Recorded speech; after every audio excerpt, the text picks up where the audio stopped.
गणेशाय नमः। श्री कुलदेवताभ्यो नमः। श्री सरस्वतीभ्यो नमः।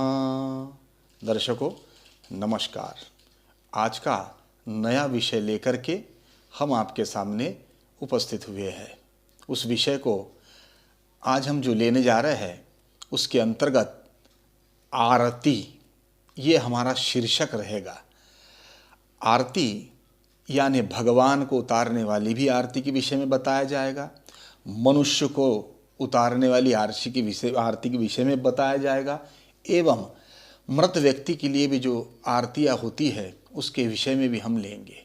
यानी हमारा मुख्य उद्देश्य है कि आरती, इसका जितना भी हम आपको ज्ञान दे सके वो हमने प्रयास कर रहे हैं कि वो आपको हम दे सके।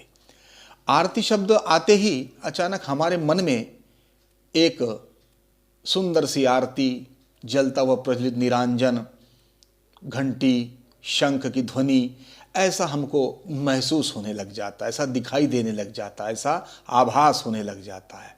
इसी को हम आरती कहते हैं। लेकिन आरती में भी हमने कई बार देखा है कि अलग अलग नामों से हम सुनाई आती कि कई कहते हैं कि एका आरती हो रही है, पंचा आरती हो रही है, काकड़ आरती हो रही है, महाआरती हो रही है। तो इस प्रकार के कई नाम भी उन आरतियों में आते हैं। तो इनका क्या महत्व रहता होगा, इनका नाम से ऐसा क्या होता होगा कि जिसको हम पंचारती कहते हैं, जिसको काकड़ आरती कहते हैं, जिसको एक आरती कहते हैं, ये भी विषय में हम आपको बताएंगे। आरतियों में कौन सा घी डालना चाहिए, कौन से प्रकार की आरती में कौन सा तेल डालना चाहिए, कैसी बत्ती बनाना चाहिए, बहुत सारे नियम होते हैं। केवल आरती ही उतारने से नियम नहीं होता है, अलग अलग प्रकार की आरतियाँ होती है। हमने देवों के लिए भी देखा है, किसी किसी मनुष्य के लिए भी जब कोई विजय जुलूस के रूप में आता है, या कोई वो चुनाव जीत के आ जाता है, या कोई अच्छे महत्वपूर्ण कार्य में सफलता उसको प्राप्त हो जाती है, तो भी हम उसकी आरती उतारते हैं। तो उन आरती और देव आरती में क्या अंतर होना चाहिए, इन विषयों पर भी हम गहन चर्चा करेंगे। तो अब इसके बाद में हम आगे बढ़ते हुए बताते हैं कि कौन सी आरती में किस प्रकार के तेल का उपयोग, बत्तियों का उपयोग करना चाहिए। तो इसमें आता है कि मनुष्य की कभी भी जब हम आरती उतारते हैं तो उस समय कहा जाता है कि धातु जो होती है वो लोहे की धातु लेना चाहिए। लोहे की धातु में डबल बाती बना करके तेल से तुरंत निरांजन तैयार करना चाहिए, उससे मनुष्य की आरती उतारना चाहिए। और अगर स्त्री की आरती उतारना हो तो उसके लिए उसको सुहाग का उसमें हल्दी कुमकुम सामग्री रख करके उस आरती से आरती उतारी जाती। लेकिन देव आरती में ये कार्य अलग प्रकार से होता है। देव आरती में निरांजन जो होती है वो उच्च धातु की होती है, अच्छे धातु की होती है, चांदी की हो, पीतल की हो, सोने की हो, और उसमें फूल बाती यानी अंतरिक्ष की ओर ज्योत जलना चाहिए, ऐसी उसको बोलते फूल बाती। और घी से पहले से एक दिन पूर्व उसको भिगा करके रखना चाहिए। तो उस आरती से, उस निरांजन से देवों की आरती की जाती है। तो देव आरती में और मनुष्य की आरती में यही अंतर होता है। इसके बाद आता है कभी कभी हम मृत व्यक्ति के लिए, प्रेत के लिए भी आरती उतारते, तो उसके लिए केवल बताया गया है कि मिट्टी का दीपक लेकर के अकेली बात बनाना चाहिए, क्योंकि वो अचेतन जीवात्मा होती है जो केवल एक ईश्वर के रूप में, एक आत्मा के रूप में होती, इसलिए एक ही बत्ती का उसमें उपयोग किया जाता है। तो इस प्रकार से मृत व्यक्ति के लिए भी इन सब बातों का हमको ध्यान रखना पड़ता है। तो इसी बात को हम चर्चा में आगे बढ़ाते हैं कि भगवान एवं मनुष्य को उतारी जाने वाली आरती में क्या क्या अंतर होता है। आज उसको हम विस्तृत और भी आपको बताएंगे कि भगवान के लिए आरती में फूल बाती जरूर होना चाहिए, और मनुष्य के लिए द्विबाती, लंबी बाती होनी चाहिए। तो और वो तेल से लगना चाहिए। इसके बाद में कहा जाता है कि भगवान के लिए जब हम बत्तियां तैयार करते हैं तो उसको रंगोली का प्रयोग उसमें नहीं करना चाहिए। जैसे रंगोली लेकर के हम प्रयोग करते हैं वो नहीं करना चाहिए, बल्कि गंध यानी चंदन गीला लेना चाहिए और भगवान की बात एक दिन पूर्व बनाना चाहिए। परंतु मनुष्य के लिए जब हम अक्षौन की लिए बात करते हैं तो उसके लिए उसमें कुमकुम लगा के बाद बनाना चाहिए, जिसे रक्त आरती भी, रक्त बात भी कहते हैं, लाल बात भी कहते हैं। तो इस प्रकार कुमकुम का उपयोग करने वाली बाती को लाल बात या फिर रक्तवर्ती बाती भी कहा जाता है। तो बत्ती हमेशा मनुष्य के लिए लंबी और डबल होना चाहिए, इन बात का आपको ध्यान रखना चाहिए। अंत्य एवं मृत्यु कर्म के लिए आपको हमने बता दिए कि इस भौतिक देह अचेतन होने के कारण इसमें आत्मज्योति के लिए ऐसी ही अकेली बात का उपयोग करें।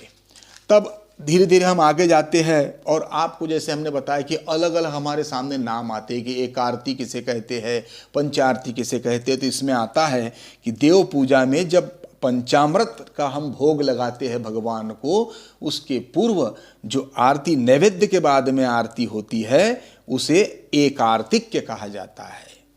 और एकार्तिक में धृत दीप निरांजन केवल एक ही बार भगवान पर से उतारा जाता है। उसके बाद में आता महानैवेद्य के बाद में जो भगवान की आरती उतरती है उसको महाआरतिक कहा जाता है। यानी बड़ा भोग लगा करके, बड़ा नैवेद्य लगा करके, मिष्ठान भोग लगा करके भगवान की जो आरती की जाती है उसे महाआरती के नाम से जाना जाता है। और धृत की बात 5 संख्या में, विषम संख्या में लगा करके की जाती है। कहीं कहीं देवालयों में 9 बात भी देखने को मिलती है, कहीं कहीं तीर्थों पर देवालय में 100 बातों की भी आरतियां देखने को प्राप्त होती है। तो इस प्रकार से मंदिरों में जो एकदम प्रातः काल, कई बार आपने देखा होगा कि सुबह सुबह 4:30 बजे ब्रह्म मुहूर्त में आरती हो रही है, रात्रि में थोड़े आरती हो रही है, सूर्य उदय के समय आरती हो रही है। तो उन आरती को, विविध प्रसंगों पर की जाने वाली आरतियों को काकड़ आरती कहा जाता है। ये प्रातः काल आरती की जाती है, या फिर पूजा आरती, मुख्य आरती भी कहा जाता है। कई बार फिर हम केवल धूप से भी भगवान की आरती करते हैं, उसको धूप आरती कहा जाता है। और कई बार हम आरतियों में कपूर की आरती फिर अंत में उतारते, जिसे हम कपूर आरती कहते हैं। तो इस प्रकार से कपूर आरती के लिए कहा जाता है कि स्वतंत्र पात्र होना चाहिए। कई बार हम लोग आरती उतारते समय शक्कर पर ही कपूर जला देते हैं, पान पर ही कपूर जला देते हैं, पैसों के ऊपर कपूर जला देते हैं, जो एकदम शास्त्र विरुद्ध कार्य बताया गया है। कपूर की अगर आरती आपको करना हो तो दूसरा पात्र लेना चाहिए, दूसरे पात्र में कपूर को स्वतंत्र रूप से जलाना चाहिए। कोई लोग चावल के ढीग पर उसको जला देते हैं, शक्कर की ढीग बना करके जला देते हैं, जो एकदम गलत शास्त्र के अनुसार ठहरता है। इसीलिए सर्वथा इस ध्यान रखना चाहिए। इस पर भी कपूर जला करके नियम है कि जब हम भगवान की आरती लेते हैं तो हमारा ये उद्देश्य होता है कि हम कपूर की आरती को हाथ में लगा कर अपने शरीर को लगाते हैं। तो इसमें ये नियम भी गलत आता है, क्योंकि कहा जाता है कि केवल घी से जलती हुई ज्योत ही अपने हाथों को लगा करके शरीर को लगाना चाहिए। कपूर का जो जलता हुआ दीपक होता है, कपूर आरतिक, वह शरीर को नहीं लगाना चाहिए। तो आगे इसमें बताया जाता है कि शुद्ध घी का ही दीपक लगाना चाहिए आरती के रूप में। और इसी प्रकार से महानिरांजन, धृतारती, एक आरती, महाआरती, पंचारती आपको हमने इसमें वीडियो में बताया है। इसके बाद की हम आपको श्रृंखला में, इसके बाद की श्रृंखला में हम आपको बताएंगे कि कौन कौन सी धातुएं कौन कौन से कार्य के लिए लेना चाहिए, और देव पूजा में कौन सी धातु का ज़्यादा महत्व है, मनुष्य की आरती के लिए कौन से ज़्यादा धातुओं का महत्व आता है, और अलग अलग प्रकार की बत्तियों के विषय में भी हम इसमें आपसे चर्चा करेंगे। और इसके बाद जैसा कि हमने आपसे कहा था कि हम आपके सामने हमारे इस श्रृंखला के अंत में एक शास्त्र का मोती आपके लिए जरूर देंगे। तो उसके अंतर्गत आता है, इसे आप ध्यान पूर्वक श्रवण करके अपने ज्ञान की पोटली में इसको बांध करके रखिए। कहा जाता है कि जब हम जाप करते हैं, किसी भी भगवान का, देवों का जाप होता है, तो हमने सुना है कि उसमें अलग अलग संख्या बताई जाती है कि आप 108 बार जाप करते कीजिए, आप 54 बार जाप कीजिए, आप 27 बार जाप कीजिए। तो इन मणियों की संख्याओं का क्या फल प्राप्त बताया गया, ये कैसे काम आती है? तो इसमें आता है कि 30 रुद्राक्षों के दानों से बनी माला से जप कर्म में धन देने वाली माला बताई गई। अगर हम 30 दानों की माला से भगवान का जाप करते हैं तो इससे धन की प्राप्ति होती है। 27 दानों की माला जो होती है वो पुष्टिदायिनी होती है, और 25 दानों की माला से अगर हम भगवान के मंत्रों का जाप करते हैं तो वो मुक्तिदायिनी बताई गई है।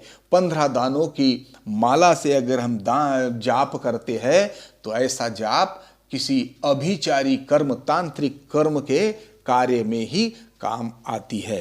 और 108 दानों की माला उत्तम बताई गई है, और 100 दानों की माला उत्तम बताई गई है। उसमें भी 50 दानों की माला मध्यम और 54 दानों की माला मनोहारिणी बताई गई है। तो दर्शकों, आज के एपिसोड में इतना ही रहेगा। इसके बाद में हम आपके लिए इसके अंतर्गत आरती के और भी विषय में आगे आपका रहा वाला मन में जितना प्रश्न है उसका भी हम निराकरण करते हुए इस एपिसोड को जरूर आगे बढ़ाएंगे।